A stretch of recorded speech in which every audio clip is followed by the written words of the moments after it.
Hi, welcome to BS Garage. On this one, we're working on the 50 because Powertour is about a week away, which is just insane to me that I'm going to be taking this car that I built with my toot, this hand, and the hand that's holding the phone. Epic. It's going to be epic. It's going to be awesome, but I think I got it pretty well sorted. I tell you why I'm running brake-in engine oil right now, because I'm an idiot. Pretty much what it narrows down to. Also, replace the fans because cheap Amazon fans weirdly don't hold up. And AC. I got the AC going. Ice cold. It's awesome. That's 3. That's why this finger's going up. Let's go!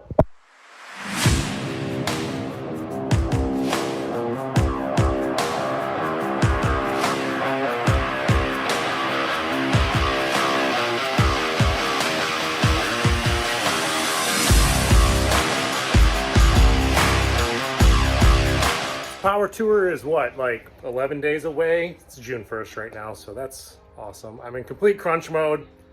I'm feeling pretty confident about everything that I got going on, but I'm just like trying to cross stuff, you know, off my list that I got going on. One thing was the AC. It wasn't working, but I went ahead and I got one of those kits, those like a vacuum kit and the gauges and all the fancy stuff in order to do it at my house, and then filled it with R34, right? Is that right? Yeah, whatever, 134. The new stuff, the stuff that's more environmentally friendly.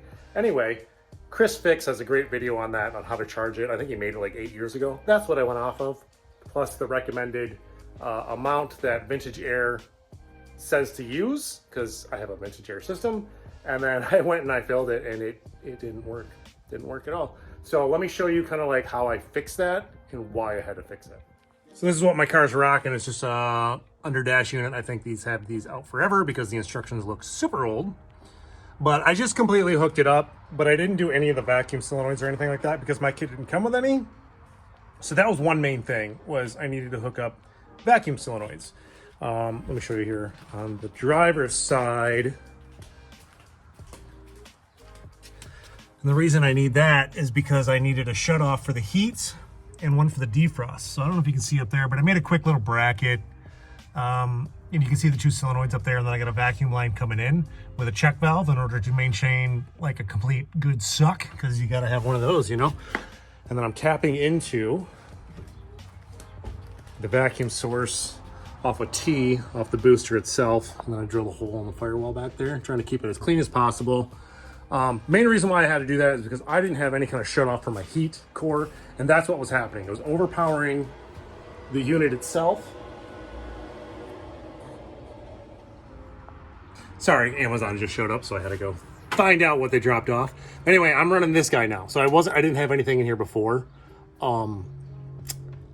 because I just assumed that the AC would be powerful enough to overdo the LS lines, heater lines. And that's one thing. I read up on it, and they say that you cannot block off your lines down there. Like, you got to have it looped. So I assumed that if you just run with what they give you in the kit, which is a single, which you can do with like small block, big block Chevys or whatever, to just block off one way. So it stops the flow. But I don't think you can do that with an LS. But I've had a few guys chime in too, because I posted this stuff on Instagram, say, hey, why not? I've been running it for 24,000 miles and I haven't had an issue. So I could be wrong, but I swear that's a thing. But don't take me for what it is. Like, that's... Anyway, this is my solution. So this, I got on Amazon for like 16, 17 bucks. I think it comes on like Ford Rangers and stuff like that. Just look up a vacuum diverter, vacuum coolant diverter or whatever. And this is what came up. It's a lot cheaper than an electronic one. And honestly, it's a lot more simple with the vacuum setup itself. So that's what one of those solenoids does. From there, the AC will tell it to click on, goes like this, and then it sucks that shut, and then the flow will just go here instead of through both. Trick little setup, nice and cheap. And the reason why I'm running 2 clamps on these ones is because it's 3/4 size and these are 5-inch hoses. I'll change these out eventually, but right now I just need to get the car going and working, and that's what it did. Like, once I fired this thing up and got the AC going, mint. Like, I think it was running like 29, 30 degrees, which was probably too cold, but I mean, that's what I was getting out of that thing, and that should be real nice for Powertour this year. So I got that wrapped up. I really like that setup now. What else? was I going to tell you guys about it? I think that's it. Like, I think that's... Anyway, if you guys have any questions about this whole setup, just let me know. I'll gladly kind of explain it more and give you some part numbers or whatever you need in order to figure it out. Because, yeah, without blocking that sucker off, that will not work properly. So, little information for you. Yeah, next thing is an oil change. So let me tell you what I got going on there. So I have a little bit of a concern with the car. It's breathing pretty heavily out of the catch can system itself, and it is consuming a little bit of oil. I did a leak down test and a compression test, all the tests. I just test, and it checked out just fine. So I read up on it, and I just don't think that my rings are seating properly, or haven't yet, which kind of didn't really make any sense to me because I've got quite a few miles on this thing so far, and it's still the same. I mean, it's always been kind of a heavy breather, and it's off and on, or it's like when I notice it and when I don't. And it's consuming a little bit of oil when I drive it. So, I mean, that's the only thing that I can think of that it's contributing to, because I stuck a camera down the cylinders. I was looking at the plugs. Like, it's just, that's what it's doing. It's just not breaking in properly. And I posted this on Instagram, Facebook, whatever, on my stories. And a buddy of mine, Joe, chimed in, who is a professional engine builder, which I am not at all. And we were going over a few things. He asked me what style rings I had, and I told him, and he said, I know you're not dumb. You run synthetic oil right now? And I was like, let's assume I'm stupid here, because I am. He's like, no. He suggested that I run brake-in engine oil for at least 1,000 miles, change it, and I'll probably run brake-in engine oil again for another 1,000 miles. Because my assumption was that brake-in engine oil was just for like flat tappet cams and stuff like that, for old school stuff. But that's apparently not true. You should probably run it in a, you know, fully forged internal build like I have. I don't know why I didn't at all from the beginning. Just dumb. An overlook. But you didn't know if you didn't know, you know? So that's what I'm gonna do. I picked up some royal purple brake-in engine oil and a new Wix filter. I'm gonna change it, and that's what I'm gonna run for the next 1,000 miles, or probably I'm gonna run it, I'm gonna try to get all those miles in before Powertour and then give the thing another oil change. But if that doesn't happen, this is probably what I'm gonna be running on Powertour. I don't think that should hurt it or anything like that, but I'm really hoping that this cures my problem. Let me know what you guys think about that, if you've had an issue similar, or, you know, just tell me that I am dumb. Like, why would you not run brake-in engine oil from the beginning, you idiot? Because that's kind of how I feel right now. So, also, this is going to determine whether or not I go, because I'm going to drop that engine oil and I'm going to check the filter and make sure I don't have any bearing material.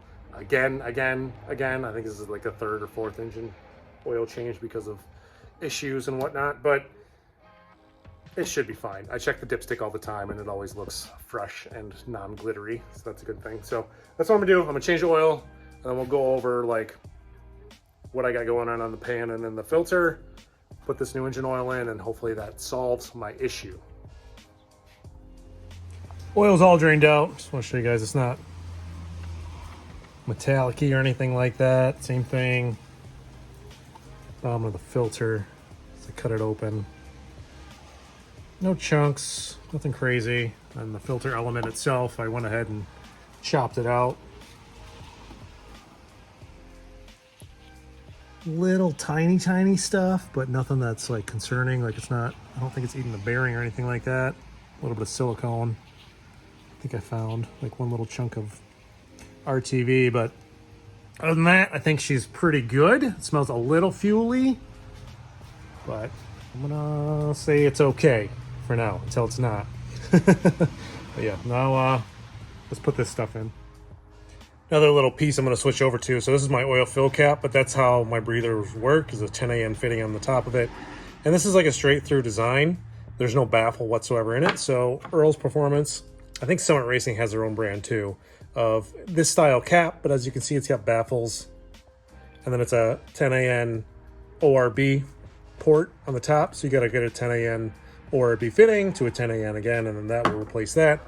And hopefully, I mean, my catch can wasn't filling up with anything, so that really wasn't a concern of mine. But I mean, whatever can help will help. Didn't know these things existed until a couple days ago, so picked one up. Should work out better. Oil's changed. Got that cap in. I did a quick tape measure alignment, did a slight adjustment because I was pulling to the left ever so slightly. Again, check my degree of camber to see if anything changed will settle, but I'm at like 0.5 degrees inward, which is perfectly fine. Did a nut and bolt check. Yep, they're there. So we're good to go there. I gotta throw the seats back in. I'm gonna go get cleaned up. I think I'm gonna go drive this thing around for a while because it's a decent day out. It's actually like 90 some odd degrees out, which is honestly pretty crazy for June in Michigan right now. As long as the rain holds off, just put some miles on it and then I'll monitor it and I'll show you guys what this thing's doing. Just went on a little bit of drive, put like maybe 30 miles or so on it.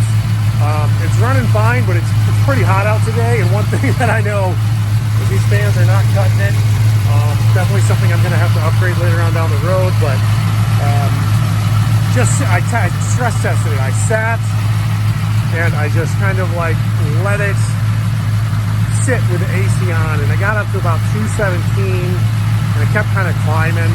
I know my truck during the day like runs around 210 all day long, so it's not hurting it or anything like that. It's just I felt like I wasn't really controlling it like I wanted to. So again, I'm gonna figure out how to upgrade the fans because this is just like some Amazon specials, nothing crazy. Hopefully they'll work around Powertour time. But you know, this is kind of what I was talking about. It's actually a lot less than it was before. But that's that little bit of vapor that's coming out of the breather.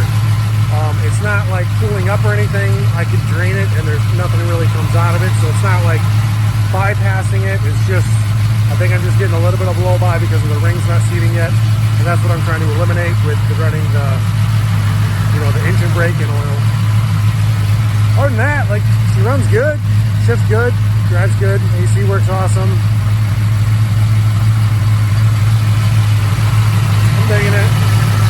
Feeling a little bit more confident, but it's in the back of my head, like, she's just pulled together.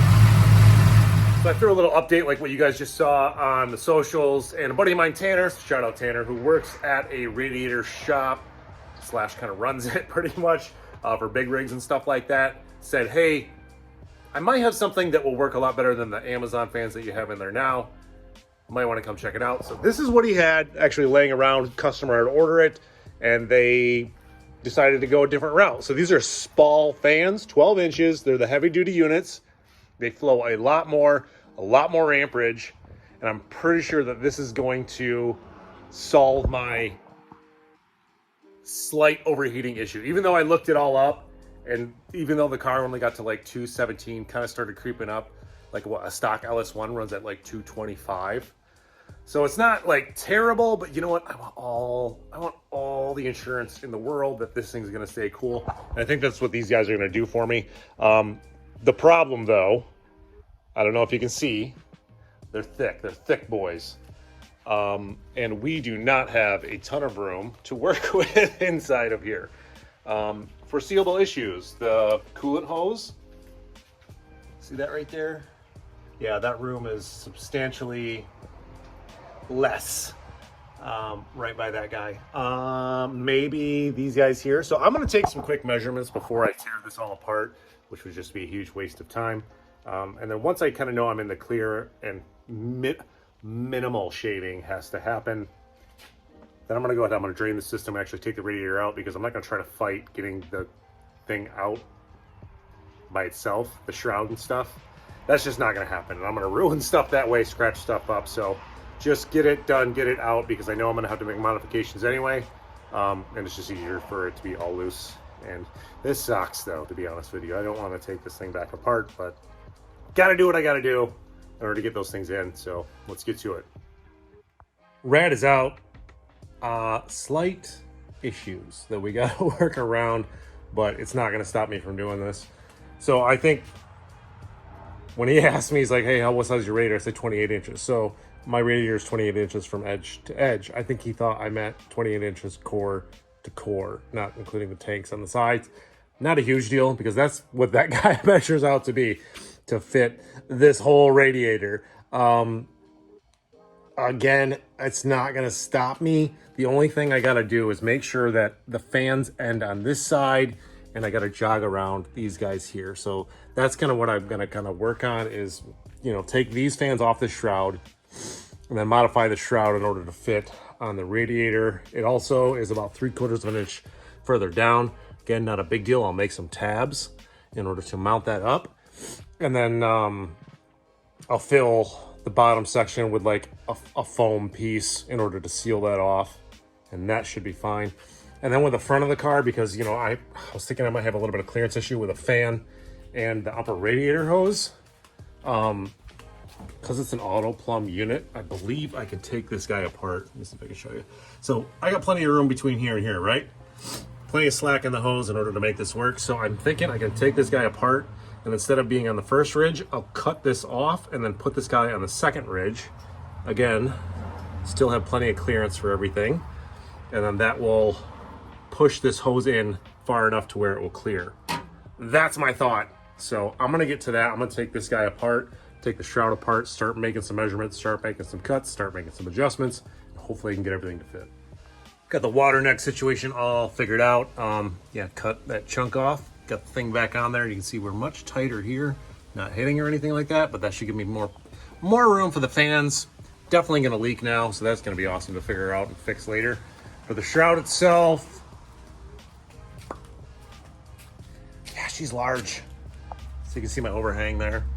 Need to make up for that. So 3/4 of an inch, I'm gonna take that much out right there and right there, and then trim the edge down here flat. And that should be able to shove over enough to make this level, and then I can figure out where my cuts need to be here, and then make this edge flat. And then a little bit of an overhang, about that much on the bottom. So I gotta figure out how to mount that up too. And then I'm just gonna do the pre-existing holes that were up here before. Mount it up that way, it should be fine. This will work. What are your guys' thoughts on louvers and stuff like that? I think that these defeat the purpose of what we got going on here. So if I want this thing sitting in traffic, I want all this CFM to suck through the radiator and not pull, because it's gonna pull through here if these stay here. So I might actually flatten these things out in my vise. That shouldn't be too difficult. At least as many of them as I can get, because I don't think that these are science-y enough to make them stay. I don't know. Again, what are your guys' thoughts on that? I mean, those have flappers, and I know that some people say like flappers work great until they don't, because sometimes they'll start to like overheat and then curl up and then never suck flat again. And that's the whole idea behind that, is because when the fans are on, they suck flat, and then all of the air gets shoved through the radiator instead of anywhere else. But the flaps allow air to pass through when you're driving down the road. But I think these holes are big enough and the radiator's more efficient enough that when I'm driving down the road, fans aren't on, it'll still just work fine. So that's my thought. That's my 2 cents. What are your guys' thoughts? Yeah, let me get to it. Make these cuts, get this all figured out. And then I gotta bolt this thing back in, and then, because I don't really know how I'm going to, I think I gotta bolt this in and then bolt the fans on after that, but I don't know if I have room for that. But I don't know also if I have room if I have the fans on there and I try to bolt it in all at once and slide it down in. Again, I'm just winging it off some rough measurements. So I'm thinking out loud, but getting to it, gotta get to it, get this knocked out. Have the shroud fitting up pretty nice. I scrunched as many of these things down as I could. And then I'm using some of this like weather strip foam right here, all along the edges that have been flattened out or like cut smooth in order to kind of seal it all off. That should work awesome. A piece of angle aluminum that I riveted to the back side of the bottom there.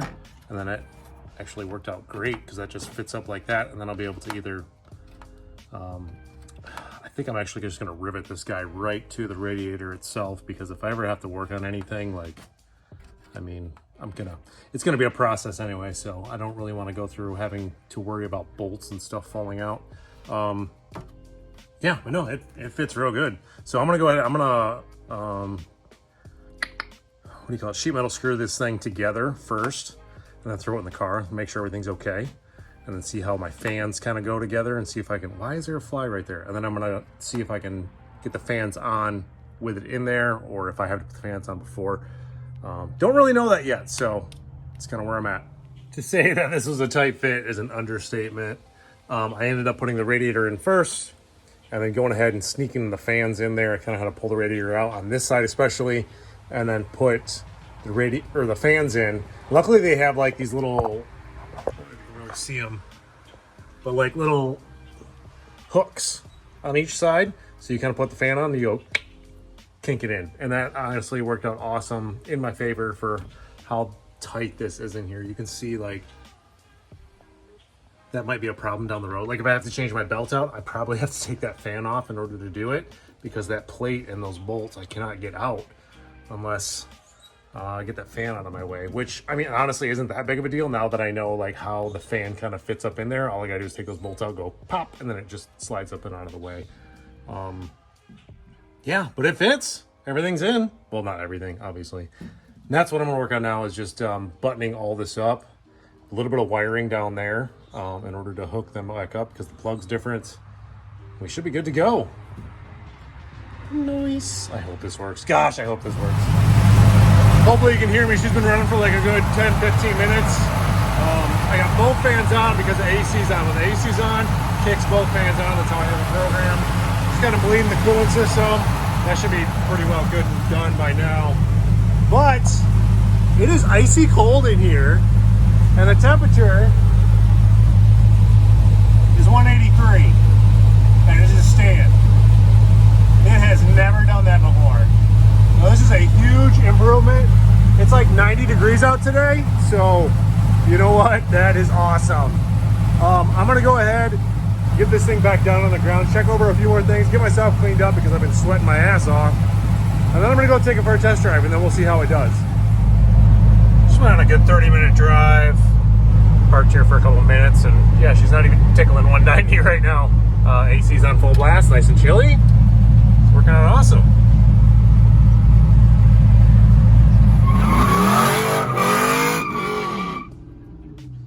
Just got done cruising her around for like an hour or so, and I'm feeling good about it. Yes, it's staying cool with just one fan. The only time two fans ever kicks on is when I turn the AC on, because that's the way it's programmed.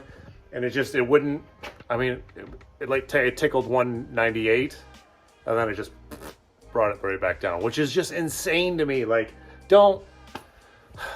again, idiot me, I cheaped out, went with Amazon fans, and I'm like, these are gonna work fine. No, like, get some legit fans from Spall, like I have on here, or was it PAG? PG? I forget what that company is called, but there's a company out there that does it. They're out of New York. You know, DD Speed Shop talks about it quite a bit, and they do have like the drag and drive cars and stuff like that. Anyway, I'm rambling on. I think it's Powertour ready. I'm getting really close. A few things I want to tidy up with the interior, stuff like that. You know, make a list of things I want to take along as far as like spark plugs, probably another O2 sensor. Other than that, like I don't know how much more prepared I can be, rather than just, you know, jump in and drive and hope for the best. I'm just looking at my list over here, seeing what I got going on. But yeah, that should pretty much be it, besides clean it up, and I'm gonna put more miles on it. Try to put as many miles on it as I can now. Again, flies, stop. And change the oil before I go, because I mean, I don't think I want to run break-in oil for 2,500 miles. That's probably a bad idea. I'm excited and nervous, but mostly excited, but kind of nervous to do this. It'll be fun. Anyway, if you guys made it this far in the video, really appreciate it. Hit that like, hit that subscribe, got a lot more coming up. Hopefully I see some of you out on Powertour, because again, week away. Thanks for watching, guys.